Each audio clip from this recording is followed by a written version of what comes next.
जिन्हें voice of Pakistan भी कहा जाता है, जिनके बेशुमार गीत मकबूल हुए, वो मलका तरन्नुम नूर जहां की रिश्ते में बहन भी लगती हैं। इस हवाले से वो इनके फ़न की वारिस भी हैं और उनके फ़न को आगे भी बढ़ा रही हैं। अपने बेहतरीन करियर में इन्हें निगार अवार्ड समेत कई एजाज़ात से नवाजा जा चुका है। तशरीफ़ लाती हैं सुरीली आवाज़ की मालिका अज़रा जोहा। क्या बात है कि हमारे पास जब मौजूद है अज़रा जहां जी, तो क्या ऐसा हो सकता है कि यहाँ पर साइमा जहां ना हो? तो बुलाते हैं बहुत सारी तालियों में साइमा जहां।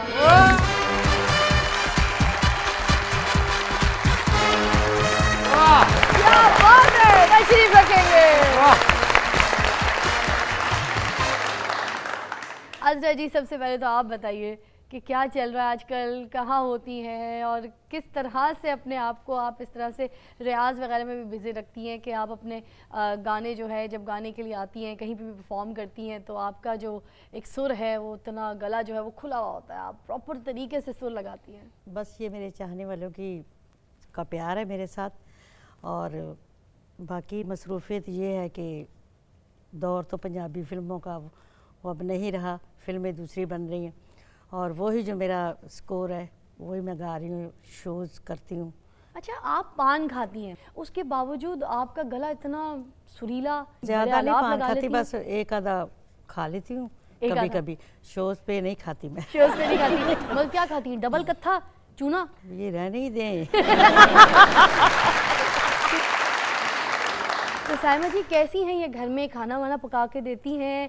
अभी भी आप फरमाइश करती हैं कि नहीं जी आप पकाएं कुछ, हमने खाना है? और आप यकीन करें कि बचपन से ही अम्मी के हाथ का खाने की ऐसी आदत थी कि फिर अम्मी माशाल्लाह मसरूफ़ इतनी हो गई कि आहिस्ता आहिस्ता हमारी आदत जो है वो छूटी है। हाँ। वरना हमें शुरू से अम्मी के हाथ का ही जो है आदत थी, और यूँ रिकॉर्डिंग है और खाना बना के तो स्टूडियो निकल जाती थी हमारे लिए। अच्छा, ऐसी माँ। अच्छा, वैसे माशाल्लाह माँ जी इतनी सुरीली हैं, उतने ही सुरीले सुरीले खाने पकाती हैं। कौन से सुरीले खानों की फरमाइश करते थे आप लोग? कुछ भी रिकॉर्डिंग करके फुफ्फू आती थी ना, हाँ। तो कहना अज़रा बताओ क्या पकाया, मैंने दे जल्दी, मैंने भूख लगी। वो मैंने बोला मैंने आज तो आलू गोश्त बनाया है। हाँ। तो वो भी खा लेना। फिर घर में फ़ोन कर देना, मैं अपने ड्राइवर को भेज रही हूँ, मुझे कल या शाम को ये पका के देना। मच्छी मैं पकाती हूँ। हाँ। वो शौक से वो लेके जाती हैं। हाँ। और वो पाए वो भी। तो मैडम नूर जहां जी परहेज नहीं करती थी कोई कि नहीं मैं पाए ना खाऊं? खाने में बहुत अच्छी थी, अच्छा खाती थी, सब कुछ खाती थी। अच्छा खाती थी तो अच्छे गाने गाए ना, ताकत है गाने में। वाह वाह। क्या रियाज अब भी जारी है या ये सिलसिला रुक गया है? नहीं, क्यों रुकना है, रियाज के बगैर तो कुछ भी नहीं है। ये जितना भी किया जाए काम है। आहा। ये जैसे समंदर है ना, हाँ, ऐसे ही होता है। आप किस तरह से रियाज करती हैं? क्या ट्रिक होती है? सुबह सुबह उठती हैं? रियाज का टाइम तो नहीं होता। हाँ। कभी सुबह कभी शाम, जब टाइम मिले। तो ये टाइम होता है कि मेरी बेटी और मैं और मेरे दामाद वो लेके बैठ जाते हैं। हाँ। और हम अपना रिहर्सल करते हैं गानों की। हाँ। ये इसमें रियाज भी हो जाता है। ठीक है, तो वो कितने घंटे आप लोग बैठते हैं? थोड़ी प्रैक्टिस घंटा 2 घंटे भी लग जाते हैं, 3 घंटे भी लग जाते हैं। अच्छा, कोई टाइम मखसूस टाइम नहीं है। हाँ। तो आपको तो जो सिखाया है तो आपकी अम्मी जी ने ही सिखाया होगा, तो अम्मी जी डांटती थी? बिल्कुल, पहली मेरी टीचर मेरी माँ ही है, और इनसे मैंने इतना कुछ सीखा है कि आप अंदाज़ा भी नहीं लगा सकते इस बात का। मैंने बहुत कुछ सीखा अपनी माँ से। और बाकी जो है रियाजत मैंने 8 साल की उम्र से मुझे सिखाना अम्मी ने शुरू करवा दिया। मैं लकी हूँ, मुझे इन जैसी माँ मिली। क्या बात है, मेरी आइडियल माँ है। तो मुझे दुनिया भी का भी फख्र प्यार है कि ऐसी बेटी होनहार मुझे अल्लाह ने दी। माशाल्लाह। तो मैडम मेरी फुफ्फो जी कहती थी कि ये मेरा रूप लेके आई तुम्हारे पास, उन जैसा कोई इसको भी संभाल के रखना। क्या बात है। उस्ताद गुलाम मोहम्मद जो मैडम के उस्ताद थे, उनसे सीखा। उनसे ही सिखवाया मैंने। अच्छा, साइमा जी सबसे पहला गाना कौन सा गाया था, कहाँ गाया था, जो परफॉर्मेंस थी आपकी? पहली परफॉर्मेंस मेरी, मुझे याद आ रहा है कि मास्टर गुलाम हैदर साहब का ट्रिब्यूट होता है, जो मौसीकार आज़म हुए पाकिस्तान जी के जो हैं, तो उनका मैंने ट्रिब्यूट, उनके बेटे आए थे अम्मी जी को शो के लिए कहने कि आपने परफॉर्म करना है। तो मैं स्कूल से आई तो उन्होंने कहा कि इसको भी आपने लेके आना है। अच्छा। तो मैंने वहाँ पे बहुत बहुत बड़ा क्राउड था। हाँ। वहाँ पे किया, सबसे पहला परफॉर्म मैंने वहाँ पे किया। ठीक है। फिर उसके बाद अम्मी इंग्लैंड गई थी, शो बहुत बड़ा, सुपरस्टार्स थे उसमें, तो वहाँ पे मैं अम्मी के साथ गई थी। साइमा बेबी थी तब मैं। अच्छा। तो स्कूल में तो गाती रहती थी बहुत, मैं वहाँ पे हिट थी और बड़ा मेरा रोब था वहाँ पे, तो बड़ी गुंडा टाइप थी, हर बंदा मुझसे डरता था। आजकल क्या हो रहा है ना, किस प्रोजेक्ट में काम कर रही हैं? एक्टिंग में मतलब कि पहले मैंने एक सिटकॉम किया था पहले, तो उसके बाद फिर मुझे काफ़ी अरसा मैंने ब्रेक लिया, तो उसके बाद मैं होस्टिंग और इन सब चीज़ों में लगी, रीमॉडलिंग, फैशन वीक और इन सब चीज़ों में। तो फिर मैंने कहा दोबारा से मुझे मतलब ऑफ़र हो रही थी काफ़ी चीज़ों के लिए, तो मैं सोच रही थी क्या करना चाहिए क्या नहीं करना चाहिए, और फाइनली फिर मुझे फिर से ही मैं एक सिटकॉम कर रही हूँ, और इंशाल्लाह जल्दी आप लोग वो भी देखेंगे। आप गुलकारी की जानिब कैसे आ गए अजरा जी? आपके उस्ताद कौन थे? आपने किनसे सीखा? मैंने भी गुलाम अहमद साहब से सीखा, जिनसे मैडम नूरजहां ने सीखा। किस उम्र में शुरू किया था सीखना? 12-13 साल की। बस शौक़ था गाने का, मैडम के गाने सुन सुन के गाती थी मैं। हाँ। तो शौक़ इतना आया कि इंडस्ट्री मैं में भी फिल्म का गाना गाऊं, ये है वो। हाँ। तो बस फिर लाहौर आ गए, तो फिर हमने इधर फिल्म के गाने शुरू कर दिए। हाँ।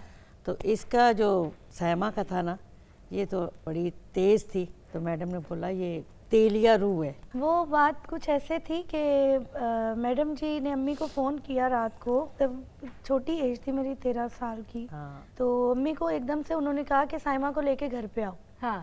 तो हम गए, तो आगे खान साहब, मेहंदी हसन खान साहब जो हैं गज़ल के बादशाह, वो बैठे हुए, उनकी मिसेस थी और ज़िले उमा जी भी बैठी थी। तो उनकी शागिर्दी उन दिनों में बहुत फैली थी, मैडम नूरजहां के शागिर्द होना सब लोग हो रहे थे उन दिनों। तो उन्होंने मुझे बुलाया, तो मुझे कान में कहती मुझे ज़रा गुनगुनाओ कि राग जेड़ा मैं खान साहब को उनको मैं बता सकूं। तो जब मैंने उनको ला ला ला ला ला ला ला ला ला ला ला ला यूं करके यूं सारा किया, कहते खान साहब कलावती छेड़ो ज़रा, उदी सा तो सा रखो। हाँ। फिर उन्होंने वो तानपुरे से रखा और फिर मैं सुना रही हूँ। तकरीबन 3 से 4 घंटे मुझे इन 2 हस्तियों ने बैठ के सुना, जो मेरे लिए इतनी बड़ी क्रेडिट की बात है। और वो रात, और वो मुझे भूलता नहीं है समा। अभी देखें, वो ना ही मलका रही है ना ही बादशाह हैं, रानियां तो हैं ना। Thank you so much। अब उस 2 घंटों में आपने बहुत सारे गाने सुनाए होंगे, क्योंकि काफ़ी देर तक आपको सुनते रहे। जी। तो कौन कौन से गाने सुनाए थे? उस दौरान तो वो ज्यादा मुझसे सुनती थी, चंद दिया टोटिया आय हाय, वे दिलां दिया आय खोटिया। हाय। आपके करियर की शुरुआत हुई कैसे है ना, मॉडलिंग या एक्टिंग?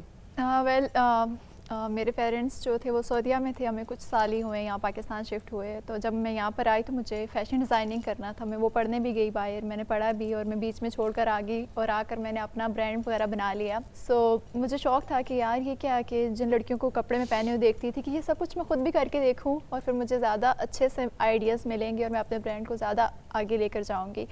तो फिर ऐसे ही हुआ कि मैं IFAB चली गई मेरीन सईद के पास। अच्छा। फिर मैंने वहाँ पे ग्रूमिंग क्लासेस ली, मैंने वहाँ से वॉक सीखी मैंने वहाँ पे। फिर वहाँ साथ ही फैशन वीक वगैरह, क्योंकि हाइट थी तो फिर साथ ही फैशन शोज़ वगैरह मिलना शुरू हो गए, साथ ही रैम और ये वो सब कुछ।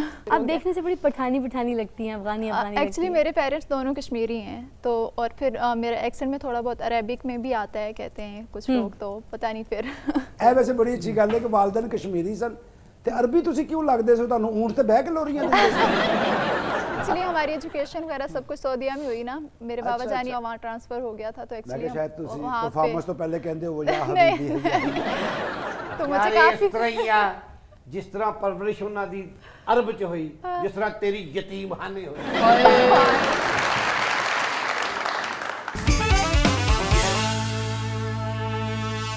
खुश आमदीद, आप देख रहे हैं अपना फेवरेट शो तारों से करें बातें। आपको कुछ याद है कि आपने पहला गाना कौन सा गाया था और किस गाने ने आपको पहचान दी? मैंने फिल्म का गाना गाया था। सबसे पहले तो मैंने ज़्यादा टीवी से शुरू किया है। जी। उस वक्त टीवी के प्रोग्राम, वो पंजनद प्रोग्राम, हाँ। कितना पुराना है। बिल्कुल। काफी नीलाम घर काफी था। वो नीलाम घर ऐसे प्रोग्राम थे मुझे आप बता सकती हैं, मैं उतनी पुरानी जो उस जमाने में कौवे भी सफेद हुआ करते थे।